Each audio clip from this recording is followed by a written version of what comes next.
Israel and the US have long been strong and stable allies, and that's a situation that both parties are keen to support and bolster during this visit.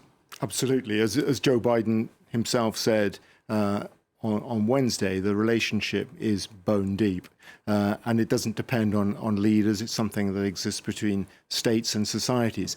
Yeah, clearly they're going to be talking about those relations, but in particular, I think, one of the key issues is going to be what Joe Biden has talked about as the further integration of Israel into the region. If you step back and think about it, it is astonishing just how far things have come, particularly since the Abraham Accords pushed by Donald Trump when he was president, that led to the recognition of Israel by the United Arab Emirates, by Bahrain and Morocco and Sudan. Since then, the talk has been, although it hasn't actually got to that stage yet, of a possible recognition down the line by Saudi Arabia. And one of the key issues of this visit, which includes Saudi Arabia, on Friday, Joe Biden goes on to Jeddah for a regional conference there, will be this issue of what can be done to further integrate Israel into the security structures of the region. Israel, could probably hardly believe where things are,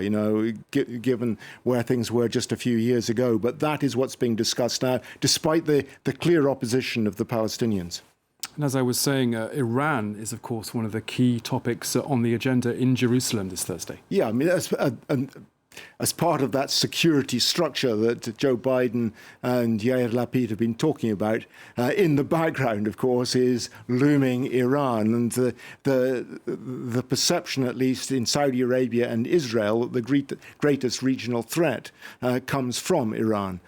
So that is essentially what this is about. It was interesting that both Lapid and Biden have committed to do everything at their disposal, at their country's disposal, to prevent Iran ever becoming a nuclear state, in other words, a state armed with nuclear weapons. Joe Biden said on television, Israeli television, on Wednesday night, that he would use force if necessary to prevent that from happening. The Israelis is talking about using all the elements at the disposal of the United States in Israel to prevent it happening. So on the issue of Iran, on the ultimate aim of preventing Iran getting nuclear weapons, there is agreement.